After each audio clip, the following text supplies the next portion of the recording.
Hindi siya tumatanda.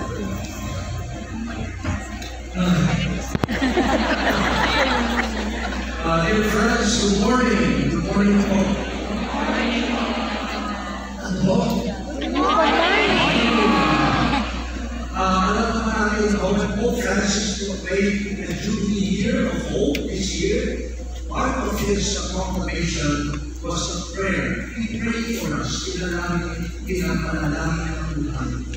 Pope Francis knew that today there exist so many events that will make us think that the world is hopeless.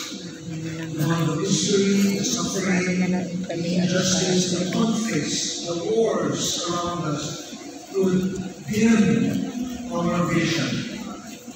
And so his prayer was for us to be illumined, to be enlightened by the light of hope as a message of God's love is addressed to all of us.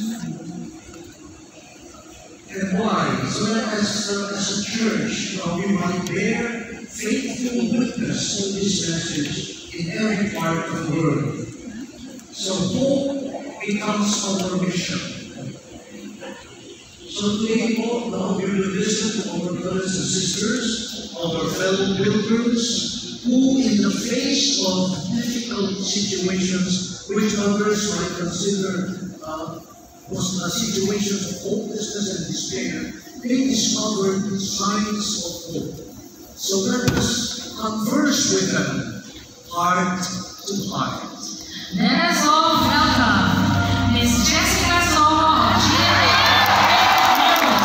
Sister Ellen Tenorio of the Philippine Basketball Association, and Mrs. Edina Burgos of the International Coalition Against Enforced Disappearances. Palakpakan natin sila!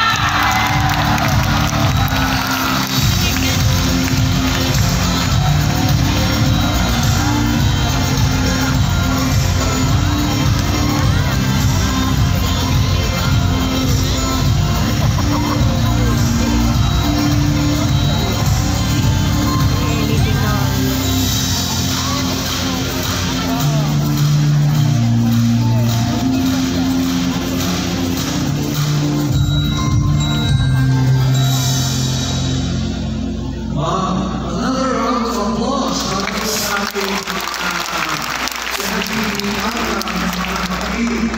salamat. Gusto mo ba?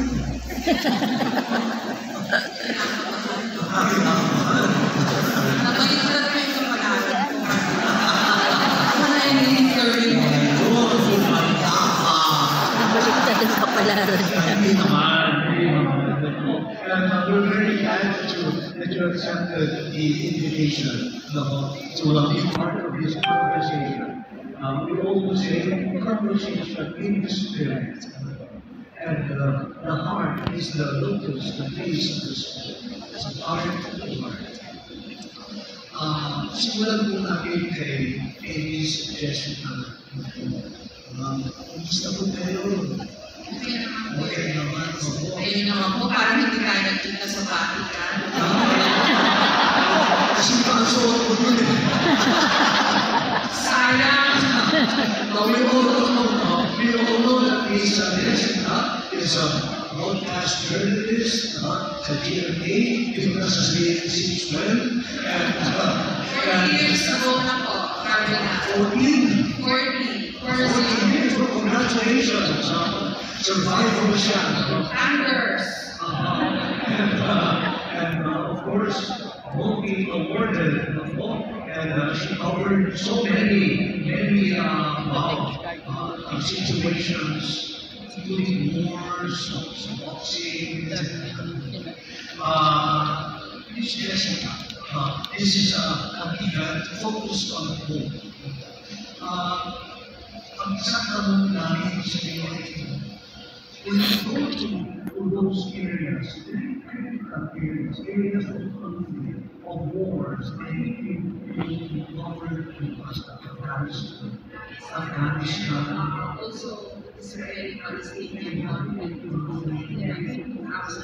yes, Muntik na yan siya maano, malugan. in those places, how do you prepare yourself and what are you looking for? You know, you're looking for disaster or you're looking for hope? Your evidence, sabi nga po nila, ang mga journalists daw na katulad ko are the least hopeful of creatures kasi lagi natin hinahanap yung masamang balita, yung mga problema ng lipunan at ng mundo. Pero ang training kasi namin, pag in-assign ka, you don't say no. Alam ko yung mga balita yan. Every assignment is like a mission. Kagaya nyo rin po sa pagpapare. You don't say no. So when we give you an assignment, you just have to prepare and make the most out of it. Siyempre po, ang unang-unang priority namin is safety. Because we know that no story is worth anybody else's life. And then when we go to the conflict areas, the war zones, you have to make sure that you're safe. Siyempre, mauna namin makikita doon yung firepower, all sorts of guns, lahat po ng mga human killing machines. But then, I always tell myself, and also yung reporters that I trained when I was running our newsroom, that the story is in the people, yung effect ko sa kanila. It's the same thing when we're covering disasters and calamities. I mean, you can only show so much floods and so much landslides. It's the effect on the people that's the story, how they're suffering and how they're trying to, live day to day, even such dire circumstances. So pag nasa mga calamity or war zones po kami, it's always the people. Tatanungin mo how they're coping, what are they doing to, yun po, yun ang importante. Yun po ang puso ng istorya. Yung tao. Yun po. Tao. Tao talaga. Ang kwento ay nasa kanila. At sila ang kwento. Paano ba naman nakakituan ng mga tao at ng kanilang kwento? Tao kami eh. Opo. Ang problema ko, ever since, I have so much empathy. Kasi I grew up in the province. Ang lola ko, nagtitinda ng kape sa palengke.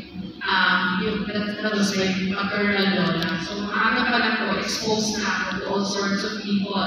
And then yung maternal lola ko po naman, lives in a barrio, in a Bohol Unon. Retired school teacher, paid by the homicides. Pero mahilig siya ng marites. Pupuntahan siya ng mga asawa ng mga magsasaka. Very early in the morning, kwentuhan na siya. Yun pala, pagdating ko ng mga 10, 11 o'clock in the morning, palang pakayo nila. Nagsit sa kanila na utang sila sa kanila ng bigas para may sate. So, I was exposed to this kind of background because I grew up in the province, Cardinal. But then I was also schooled Catholic from elementary to high school. So, kaya siguro ako napunta sa newscasting and reporting kasi baka pa lang ako, mahilig na ako magbasa. Yung mga bata yan, basa kayo ha, basa-basa ako time.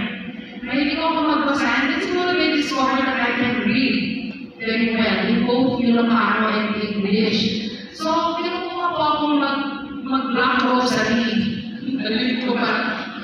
So, and then I discovered later on in life that my paternal grandfather, who was an alcoholic, was also a community prayer leader in Latin, in their small bar in Bohol Unon. So, yung character niya, napaka-interesting.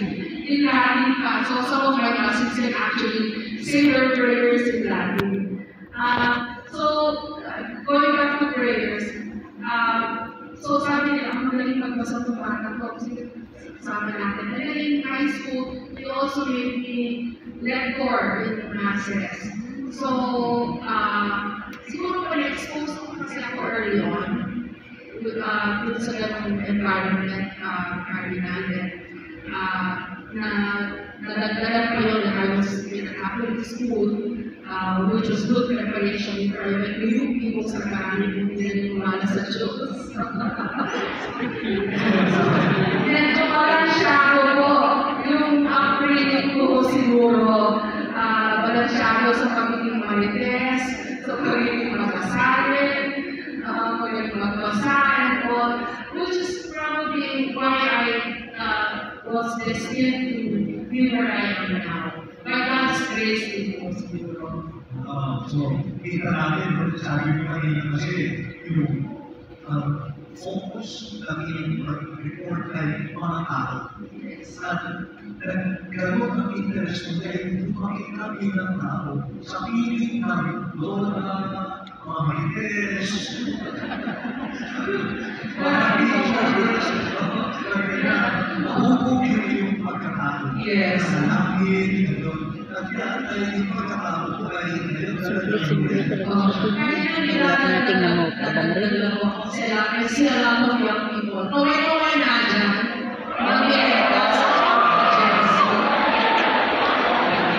Short kwento lang. Kasi po, 2 Sundays ago, they made me in the speaker in the university graduation in UP Diliman. Medyo big deal kasi yun. So, itinas-stress ko na to think about what I will tell the students, the graduates. And I told them, you have, kasi binalik ko doon sa concept ng loob at kapwa, binalik ko ng pinagaya ng Tagalog kanina. Sa definition ko natin sa Tagalog, yung loob at kapwa are one and the same. You don't say maganda ang loob mo kung ikaw na mabuti sa iyong kapwa. Iba sa Western concept. Western concept, yung sense of self is your own. Sa akin kong mga Pilipino, magkagulpo. So I was building on that. I was telling the students, you have to learn how to deal with other people. Don't stick to your own circles and your own silos and listen to your own echo chambers. Matuto tayo makisalamuha, makipagkapwa. Kasi they're part of who we are. Dahil sa UP, panel doon ang bayan vision doon namin. Paano subsidize ka ngayon, libre na yung tuition nila. So you really have to evolve into citizens who care for their kapwa and their community. Nobody really lives in an island. Lahat po tayo buhay at sa lahat hindi namin sa ito'y hindi sa buhay at kapwa. Salamat loob na nagiging ang kapwa. Sensya na po yung haba ng mga sagot ko. Hindi naman. Parang ano yan, pamilya sa Sunday. Ano daw? Pwedeng pumili sa Sunday. Hindi naman po, alam ko marami pa pwede ikwento si Jessica. Pero meron din po ikwento ang ating isang kaibigan po, si Mr. Ellen Tenorio.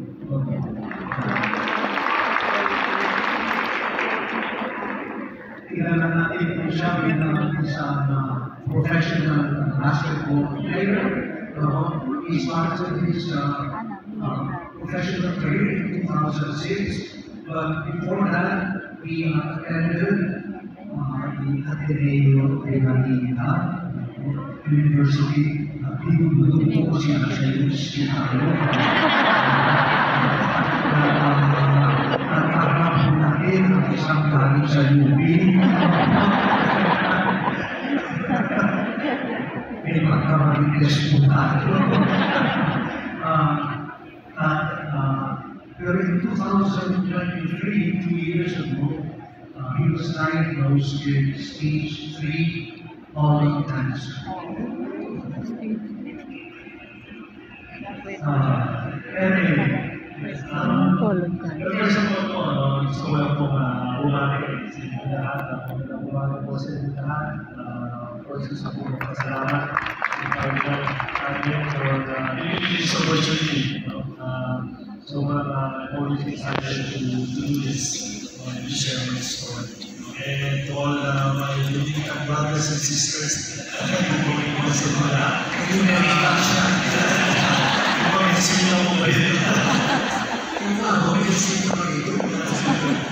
Good morning po sa inyo lahat. Good morning, Marilyn. Yes, she was diagnosed stage 3 back in 2020, February 22. Parang hindi ko makakalimutan yun because it was a national state. It was a national state when I was diagnosed stage 3 cancer, colon cancer. So, yun. Actually, just like Miss Jessica po, my story, pretty much the same, no? I came from province, Cebu, Batangas. I came from a family rin po, nandito po sa pamilya, with parents, nagtitinda rin po naman sa palengke, kaya bahay natin nandito po palengke sa Cebu po ako, dito po ako nagsimula. Hindi rin pakasakali lang po kami, nagpunta dito sa Manila. Yung kailan, we worked in Saudi as a driver, sa driving car. Nagpunta po ako dito sa Manila. Mainly because yung lolo po, my grandfather, the father of my mom, pangarap po niya na magkaroon ng isang pare sa pamilya. So yun po talaga ang story ko. So my parents brought me to a Catholic school here in Manila, which is the Bosco Bahati, mga Salesiano. Mga Salesiano. Ayun, nice to serve.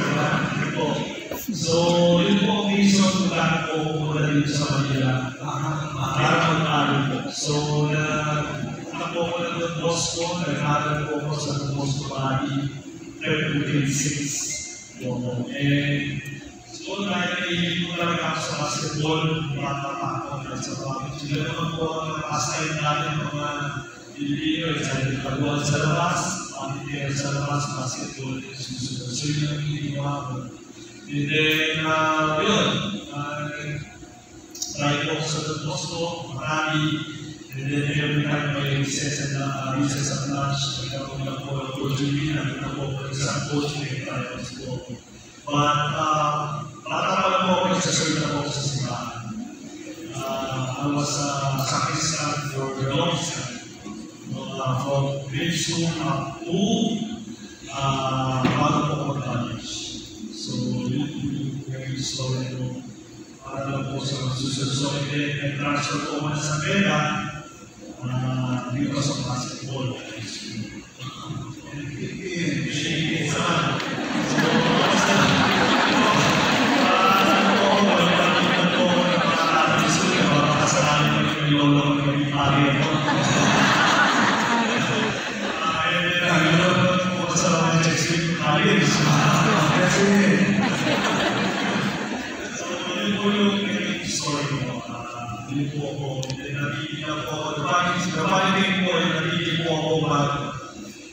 Sakrisan, kasi nandito po ako sa Manila, kasi po ako sa Bataran. So, Bataran Church po kami, Letters.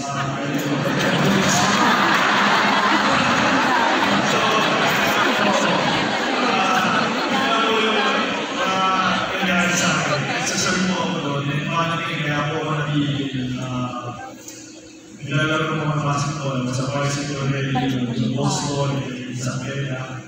And then transfer ito at nagiging po ako because of one incident na siguro napayaalan ko sobra. Ito kasi simbang gabi. Yung sa nahan ko yung ko sa bahay. So I was holding the crucifix. Ito yung nagkaroon ng crucifix. May samahan ko doon sa sacristy, siguro mahaba po kayo ng sobra, so nalama po sa akin. So, nakakala din mo rin nakikita sa bahay sa So, ito, kasi nakikilala naman po ako sa bahay na sa bigyan namin sa paglahan. So, ito yung kaya, traffic po, nag-grow na po ako sa bandang So, yun po yung naging story. Yun po yung pinanakilan ko. And I'm very, very thankful po to my parents. Binulat po ako sa ganun sitwasyon. We were, very, hindi naman sinasabi religious of them, but my parents, they're very, binulat po sa buhay. At kung nagkaroon ka ng stage 3 colon cancer, yung faith, yung prayer, may appeal kayo sa pagkakaroon sa crisis rate. Actually, napakalaki lang. Yun po yung pinakawahan ko na ipakamit na cancer. Actually, nung nalaman ko po na nagkaroon ko ng cancer, never question our Lord. Hindi ko po question to bakit ako. And katulad ko na sinabi ko sa inyo, pero dito po, I was diagnosed with cancer. And the week before, we just won the championship in so I was really playing in a high level. The week after, yun yung nangyari sa akin. But again, because kaya ko na kwento yung pinito ko na po yung past is because being always this situation na nangyari sa aking experiences. Pero siguro hinala po ako na aking Panginoon yung sa nangyari sa akin my whole life. I was surrounded with people na sobrang po talaga ng faith. I was a devotee of a lot of churches. Malawa, Polo, at so because of that, because of my faith, pinabawakan ko po yun, hindi po ako nakakot. Siyempre may takot, but in the end of the day, after my prayers every day, hindi ko po pination, hindi ko po parang pumasok sa isip na kung ano lang ang nangyari sa akin. Parang yung pinakatakot mo, because of my faith, yun po talaga yung nag-save sa akin. Yun po yung masasabi. I always tell this story because, really, yun lang po kung nangyari yung situation, yun lang po talaga kaya natin pakuha. Kasi Diyos lang po talaga makamasabi ko po kung nangyari next day. Yun po nangyari po na-respond talaga yung katawan ko yung all treatment. So, yun lang po.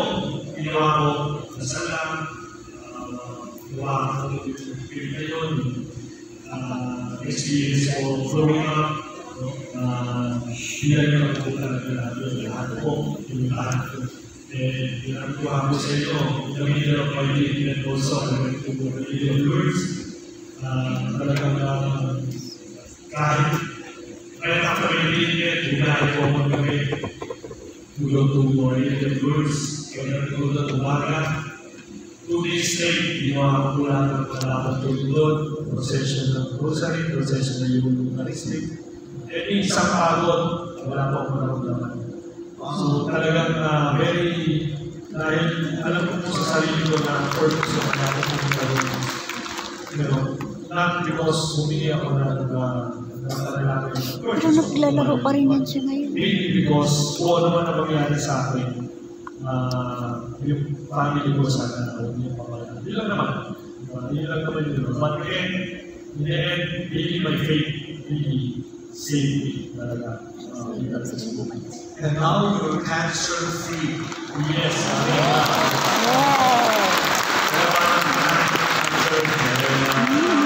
8 months, 6 months po ako nag-treatment. So the 8th month, nakabalik na po ako ng basketball professionally and playing at high level. Last week, so praise God po talaga. Pinagkata sa tuwin yung kalaban ninyong Oo, pinagkata sa sinasabi ko po, palakasan po kami sa taas. Pero okay na po. Maraming salamat kayo sa testimony mo. Bait siya na bata. So, from Miss Jessica, who listens to people's stories and enters other people's miserable situation to LA, who himself underwent in a very personal way, physical way, emotional, mental way, the health crisis. Punta naman tayo ngayon sa isang nanay. Tita Edith, si Mrs.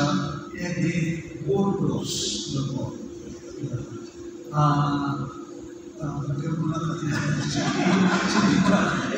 Nagulat ako na nakita kami ngayon. Beauty pa rin siya. Hindi kumupas. Si Tita Edith is the mother of Joma Burgos, who disappeared in 2007. And up to now, we do not know. Nawala yung anak. Where he is. So, Nawala yung anak. Si Edith po, Tita Edith, has a doctorate in education, and she is a member of the secular order of Viscount's Carmelites. So, Carmelites,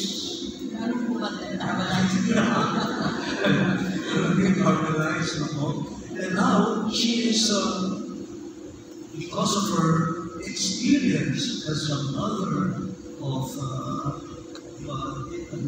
enforced disappeared person, she has been elected president of the International Coalition against enforced disappearances this year.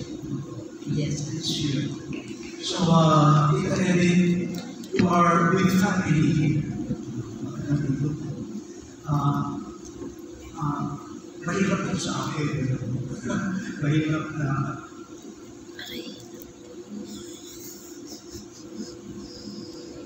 Iyak siya.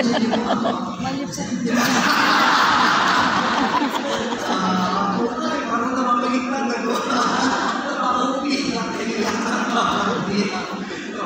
pero ano mo ba yan? Kalalasan ng isang nakakaiyak. Hindi ko madali. Alam mo ba, hindi naman ako sa inyo lahat. Hindi naman po ako umiiyak every minute. Pero hindi mo madali ang maging nanay ng isang desaparecido. Sa Tagalog po, ang tawag namin sa enforced disappearance sa Pilipinas ibinala.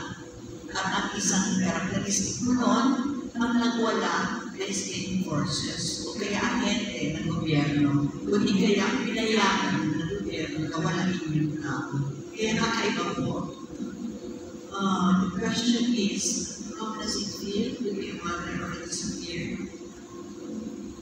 Alam niyo po, Cardinal, the only way I can describe it is you are in a constant state of suspended anticipation. Parang hindi mo alam kung ano nangyayari. Makikita mo ba? Kung hindi mo makikita. Tutuhanan ba ang hinaharap mo o hindi ka tutuhanan? Kasi marami kong pinipresent sa amin na hindi naman katutuhanan. Will you pray not only for the disappeared, but for the perpetrators? So, context po, ang hirap. I remember, it was a Saturday, alam ko kahit na 5 na po ang anak ko.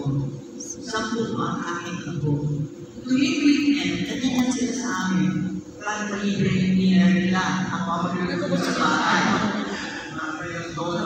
When Jonas was taken, it was a Saturday. Sabi niya, ma'am, sa labas na ako, may gano'n lang akong ikinain. Mamayang gabi ko yung prediction to, ha? Hindi siya nabibili dito. So sabi ko, sige mamaya, anti-missed sa forehead, pero siya nagpapaalit dito. That was the last time I saw him. 8 years ako na po yun. Hanggang ngayon, hindi pa namin alam kung ano talaga nangyari. Maraming nagsabing nakita siya, kinalagkan siya, mula sa restaurant kung saan siya kumakain. Ang nakikita niyo po dyan sa litrato, yan po yung aking apo na anak ni Jonas. 2 years old nung kinuha si Jonas. Ngayon, she's already 20, first year college. Ganun katagal. Yung experience po namin ng mga desaparecidos, ang kakaiba po kasi you anticipate that you will find him kahit po katawan na lang, kahit buto na lang. Pero ang dasal mo is sana hindi siya. But when you see the tortured body, kasi ako madalas pumunta kami sa probinsya, pag may nakitang katawan, sasabihin, Mrs. Burgos, baka si Jonas yun. Ako kami ng anak ko, hindi na namin. And when you see the body, you cannot even rejoice na hindi anak ko yun. Bakit? Because the body is concrete proof of the cruelty of other human beings. Makita mo wala ng ngipin, luwa na yung mata, and all that. And you say, Lord, bakit ganito ka-cruel ang tao? Kaya gawin ito sa kapwa. But you cannot even condemn the perpetrator because you know anak din sila ng Diyos. So, yun yung conflict na hindi madaling harapin. And, Cardinal just mentioned I was elected president of the International Coalition Against Disappearance. Alam niyo po, that was farthest from my mind. Ako po, simple public school teacher. Eventually, I got in other colleges. When I began as a graduate school na po, turo. Kaya simple lang po, mahilain ako. Kaya hindi ko iniisip na mangyayari sa buhay ko ang gano'n. The International Coalition Against Disappearance has more than 40 members from different countries from all continents. So, currently we coordinate. And all of them have stories of torture. Signs of hope. Yung una po namin ginawa, siyempre ang option na ng pamilya is to search for Jonas. April 28, 2007. 18 years. Lahat po ng legal remedies inabil ng Burgos family. The only option of a family of the disappeared is to find the disappeared. Or at least know the truth. Nalaman mo man lang kaya siya kinuha kasi armed siya. But my son chose to, he also studied in San Beda. He wanted to be a priest. Ako, tuwa-tuwa ako kasi ako nung bata. Gusto ko pong maging Carmelite nun sa loob po ng monasteryo. But my father said, sa lahat naman ng kongregasyon na dyan ang gusto mo, walang mga silbi yan. Nakaluhod lang ang pasalan ng dasal. Pero po nung panahon, and since I was the eldest girl, I had to take care of my younger brothers. Wala naman makakatulong nun. So, I was very happy when Jonas said that he wanted to be a priest. Okay, he went to San Carlos, San Jose, and he stayed only for 2 months. Nung umuwi sa bahay, bigla na lang dumating sabi na, Mami, umuwi na po ako. Bakit? Mamamatay po ako sa gutom doon. Pero iba na po ang seminary ngayon, pero po. Kayo mo pumapasok para kumain. Si Jonas po, pumunta sa San Beda. Eh sabi ko may pag-asa pa, kaya nang bumalik. Pero na-organize siya. And namula. That is that, ang pinakakawawa pala sa sector sa Pilipinas ay mga magsasaka. So, Mami, I will shift, I'll take up agriculture so I can serve. And he graduated with honors. Career in agriculture. And he started teaching farmers around our farm. Meron po kami bukid, doon ako nalagiran ngayon. And he would teach them the organic way of planting rice, mga triple root stocking ng mga mangga, and all that. And dahil sabi ng mga sundalo sa kampong katabi namin, Camp Texon, ay nako, anak ito na may influensya. Kasi ang tatay niya kahit papaano may influensya, kahit publisher ng Reform Malaya. Ba't hindi maging magsasaka? Conclusion, NPA yan, komunista. So he was legal. And we think that that was the reason why he was taken. Of course, he had organized farmers to help and all that. Pero po si Jonas, 5 years old pa lang po, nung pagkain na sa lamesa, dadalhin na sa kapitbahay. Bibigay niya kasi yung kapitbahay namin hindi pa nakatikim ng pork chop. Uuwi siya yung pagkain ng kapitbahay ang dala niya. Sasabihin niya, masarap pala yung maitim na sabaw. Toyo. 5 years old na lang yan. 10 years old or earlier, lahat ng dumadaan na ambulant vendors, magtataho, pinapadaing, abangan niya yan. Ano, butas ng tsinelas mo, palitan ko, kukunin niya tsinelas ng dami niya, ipakalit ko. Pagdating ng tatay niya, lagot, ako ang magagalitan. And he would always say, bukas, sabi talaga yung mga kung sino may kulang na dagan. So that was how we grew up. When he was a farmer, he would always come home naked, wala like t-shirt, signature t-shirt, galing New York sa lola niya. Sinabi ko, saan naman siya? Ganang ba? Kawawa naman si Katan, walang damit eh. Hindi man lang. That was how he was. So, nung binala siya, sabi kita nilokot, inisip ko, ano ang dapat mong isipin para ipaglaban ko ang anak ko? So I went through a process of introspection. Ano ang privasyon ng anak ko when we all these things have farmers, maybe he joined the underground movement and he ko mapag-firm yun. Maybe he was a member of this violent or rebellious group. But I knew that his motivation was love. He loved those who were oppressed and made bulan. No bulan, only a mother can know the heart of a son. Naisip ko din, kung ang memory ng anak ko ay dapat hindi mo wala, I should also be motivated by love. So, that helped me occupy a higher moral level. Kaya kaya ko pong makipagsabayan sa mga general na may mga botones-botones dyan. Kaya ko din humarap sa mga urban poor kasi alam ko kasama ko sila. By knowing your motivation, it is easier for you to deal with others.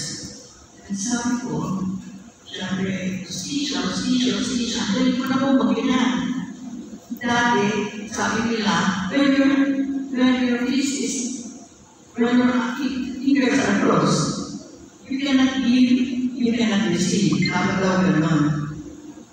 Pero para sa akin, it's a way of convincing myself that I am doing the right thing. And for me, the way I live now is the way that the Lord has worked. No one has said, and I do not feel in this condition, that the will of God can be seen in the people who puts across your path and in the circumstances of your life. Ako po dinala sa komunidad ng mga victims of human rights. Do you know the case of Shirley and Karen, the 2 UP students who were disappeared? The witness that resulted in the conviction of a general and 2 other officers, he was able to witness to say that these 2 girls were tortured by these soldiers. Then later on, siya din pala kasi disappeared. 18 months siya dinortured. Flogged every day with barbed wire. Fed bones when he was caged inside a cage of dogs for 18 months. And will translate to in the form of a general. But when he filed a case of illegal detention, he lost the case. So I was there during the promulgation. And he was hysterical. But I was able to calm him down just by hugging him.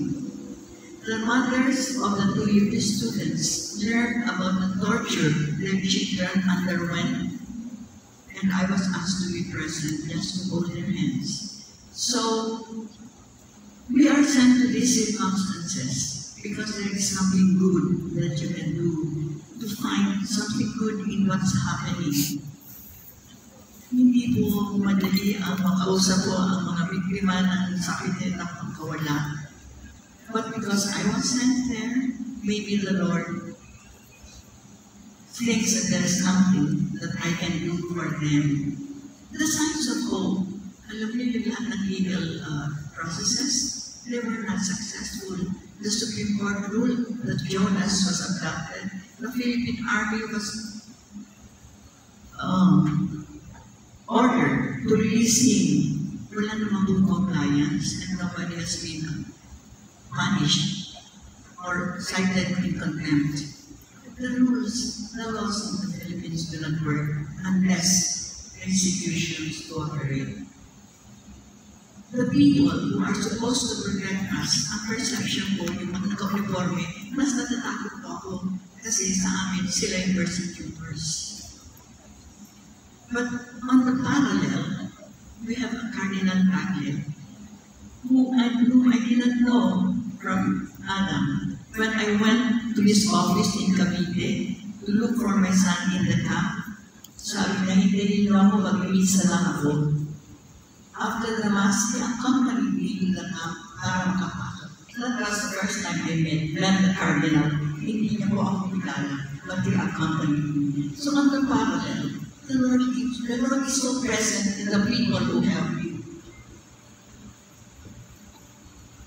There are nuns. Right now, I have a perjury case filed against me by General Esperon because we filed a petition for the writ of Amparo to protect the human rights defenders in the Visayas and Mindanao. Dahil ganon, ang retaliation nila, nag-file sila ng case against us of perjury.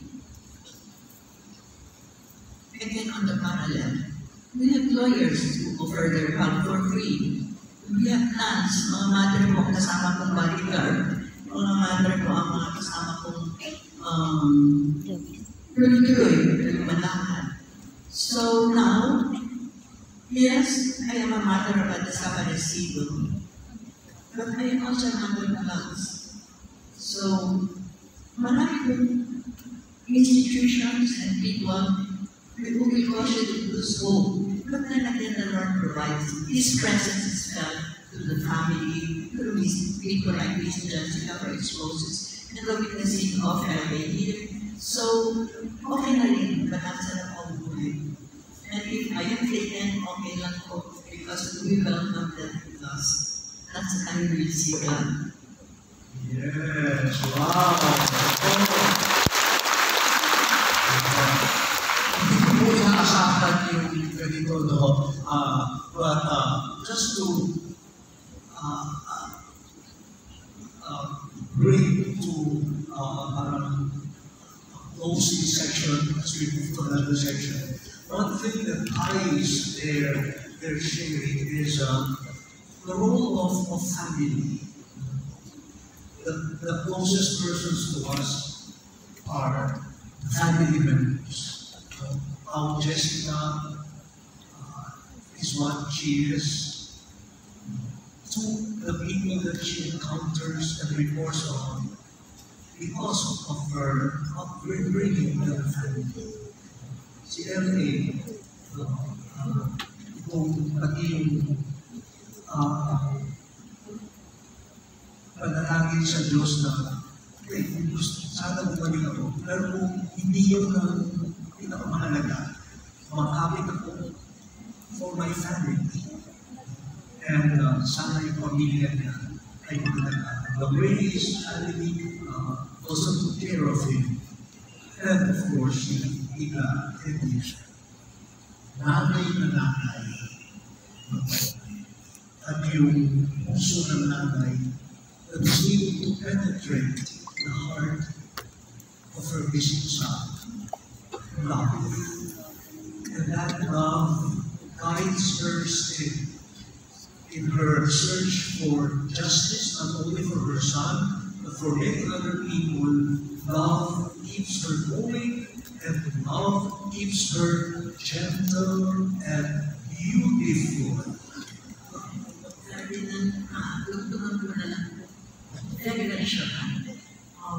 Before, when I said I seek justice, ang isip ko kung gumawa sana kung magbayad sa preso before that. But now is a different perspective. Justice is not about the bench. It's about making sure that nobody else suffers the suffering you go through until. And if that's what you're thinking about justice, to ensure that nobody else suffers, then you're motivated by love while seeking justice. Yes. Justice and love Sabi na, hanggang ngayon di pa nang kita. Maraming salamat po sa inyong tatlo. Baka leader din. Wonderful witnesses Buhay pa of kaya. hope in our O leader. Salamat po. Let's give them a